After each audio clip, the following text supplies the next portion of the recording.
Hello everyone and welcome back. As promised in this video, I'll be working with the other half of this cherry crotch, and I'll be turning it so that it's left with a natural edge on the rim. So I've already bored an 8mm hole in the top of it here for going onto the worm screw, and I've chiselled off some of the bark there to give a more flat seating area onto the chuck. So the first thing I'll do is get this rough turned, and then, as I did in the last one, I'm going to put it in the oven and experiment a little bit with the temperatures to dry this blank out so that I can finish it a bit quicker. Okay, with it mounted on the screw now, you can see that the bowl is quite unbalanced. It's a lot heavier on one side due to the larger limbs that were coming off. So I've got it set on a lower speed just so that I can face off the bottom. Once that is lovely and flat and square, I'll begin to shape around the bottom of the bowl.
Okay, I have the bowl round now, so I'm going to work on forming the tenon so I can reverse it and work on a rough outside shape.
That's the rough turn of this bowl finished now. I really like how the heartwood figuring is starting to show through on the inside, matching the really nice figuring that we have on the outside as well. And I like how the shape is coming out with two high wings at the back and the sides and a nice low open profile at the front. So I think, provided this doesn't suffer too badly in the oven and it doesn't explode during the final turn, I think this is going to be a really stunning piece. I've had the oven preheating now at between 80 and 90 degrees for a few minutes, and before I put the bowl in the oven I'm weighing it so that after a half an hour or so I can check the weight and see how much it has lost in the drying process, and I'll be able to know that when it stops losing weight that it will be dry enough to finish turn. So right now it's 1002 grams, and I'm going to put the bowl in the oven for half an hour and then check on it from time to time and keep a track of the weight, and I'll let you see the change in weight in that time.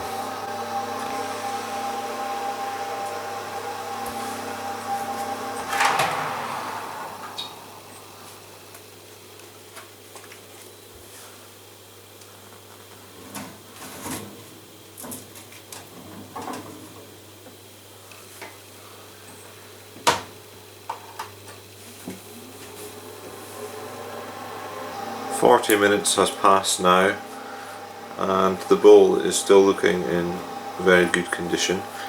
There is a slight opening on the ends of the blank, but it's not nearly as bad as it was for the first bowl that I tried. There is one little knot on the bottom here which is opened a bit more, but I'm not too worried about that. I think in the final turn a lot of that will disappear. So I'll wait now, and it's dropped from 1000 grams down to 929. So I'm going to take a note of that and leave it in for another 20 minutes so it will have had a full hour in the oven, and then I'll see what the change in weight is again. Okay, so last night after I weighed it and it was 930 grams, I put it back in the oven for another 20 minutes or so, and when I took it out it had dropped down to 905 grams. And I left it overnight to cool down, and when I weighed it this morning it's now 886 grams, so it's lost a bit more weight just in cooling down. So I'm going to put it back in the oven now for another 20 minutes or so to see if there's any more of a drop, and if it's not too big a drop then I'll say that it's dry enough to finish turn. After putting the bowl in the oven for that additional 20 minutes, I was in the town and came across a moisture meter for quite a decent price. So I thought, in order to make this a little bit easier, I would just invest in it. It was £36 that I paid for this, and it gives a reading as low as 6%. So it should be pretty good for my uses. And I have here a piece of the cherry crotch that I cut off on the bandsaw to make it round for putting on the lathe. And if we take a reading of what it was, we can see it had a moisture content of up around 15%. So it was still quite wet. Now the bowl, after having been in the oven a few times, it is only just reading 6%. In some places it doesn't give a reading at all. So I think we've succeeded in drying out this bowl fairly well. It tends to be just a bit more moist the further out to the edges you go. So I'm happy enough with this now to be able to finish turn it. The checking and cracking on this one hasn't been as severe as it was in the first bowl either, so I think the lower temperature for a slightly longer period is probably the way to go, so that you're not drying it out too quickly. So I'll begin taking some light cuts to bring this back into true, and then I'll probably use a scraper just to thin out the inside of the bowl and around these wings here. to get it to the final shape.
At this point I've sanded up to 320 grit, a case of, due to the winged nature of the bowl, I only sand with the lathe running on the very bottom, and I've had to hand sand around the wings, and it is lovely and smooth.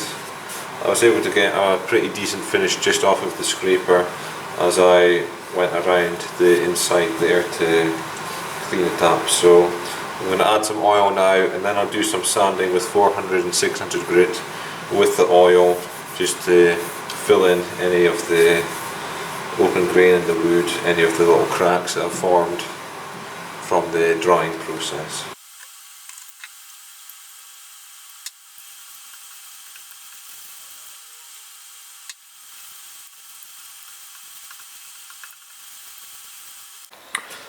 The inside is starting to look really nice now with that first coat of oil. Because it's a natural edged bowl, I'm not going to be able to Yorkshire grit it or wax it with Hampshire sheen or anything like that. So it will just be a few more coats of oil that I'll put on, but I'll do that once it's off the lathe. So I'll sand the outside of it and apply a first coat of oil on it, and then I'll reverse it around to remove the tenon, and then this one should be done.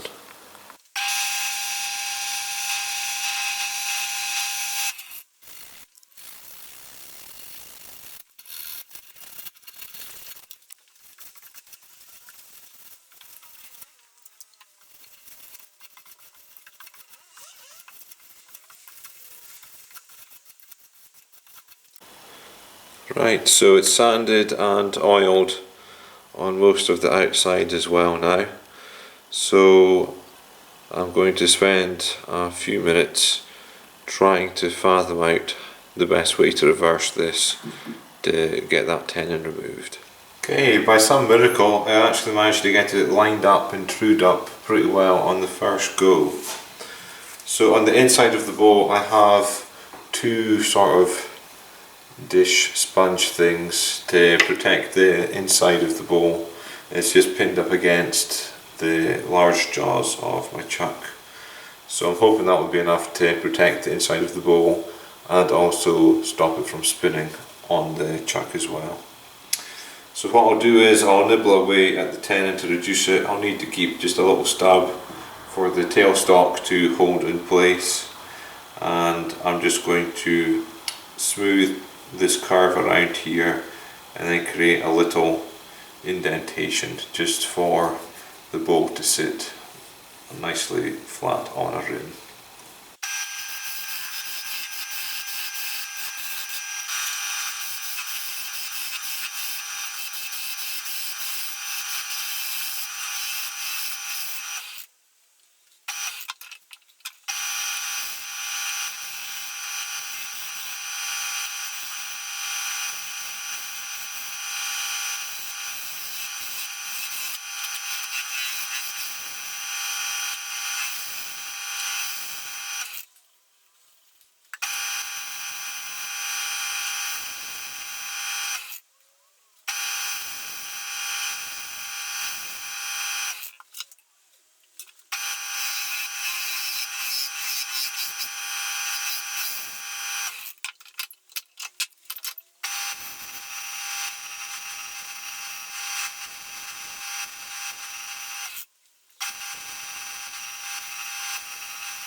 You can see here the pads that I used to protect the inside of the bowl while removing the tenon. And here is what I've done. I've just turned off the tenon and put a slight little indentation so that it will sit flat on this little rim here. So all I have left is this little nub here that I'll pair off with a sharp chisel. I'll sand that down so that it matches nicely with the rest of the inside there, and then I'll finish it with oil on the bottom again. And here is the finished piece. I'm really happy with this, as it is my first natural edge bowl. I was a bit unsure really how to go about it, but it was a lot easier than I thought it would be. And it makes for a really interesting and unique bowl as well. I love the shape of this, how it's got the higher edges at the back here and then a lower opening at the front. And I love the inclusion of the heartwood on the inside of it as well. So as I said, I just made a little recess in the bottom there. I used the skew chisel to pare away the stub that was left, and then just sanded it to give it a coat of oil. And the oil itself is doing a really good job of bringing out the grain and giving a nice shine to the piece as well. It's had 2 coats of oil so far, and I'll maybe oil it another 2 or 3 times, just so that it really soaks in and strengthens and nourishes the wood. But this again has been another success of drying a blank in the oven after you've rough turned it. This was dried at 80 degrees, between 70 and 80, and I think the lower temperature has helped to maintain the structure of the wood. This hasn't cracked nearly as much as the first one did, so I think that sort of temperature, 70 to 80 degrees centigrade, is the best temperature to use when drying in an oven. So I'm definitely going to keep up that little trick. I have a lot more green wood. I'm going to try a piece of elm next and see how it fares. It could just be that cherry is one of those woods that is good for drying quickly. We'll see how it goes with the elm. But as always, I hope you've enjoyed this video. Thanks very much for watching. Thank you to my subscribers. I'm slowly getting close to my target of 1,000 subscribers. As of today, I'm up at around 720. So I still do have a little way to go to get to that 1,000. So again, if you are able to, please subscribe to me and share my channel as well, so that other people will have the opportunity to subscribe, so that I can reach that goal of 1,000 subscribers before the 20th of February. Thanks very much for watching, and if you have any comments or questions, please feel free to leave them in the comments below as well. Thank you.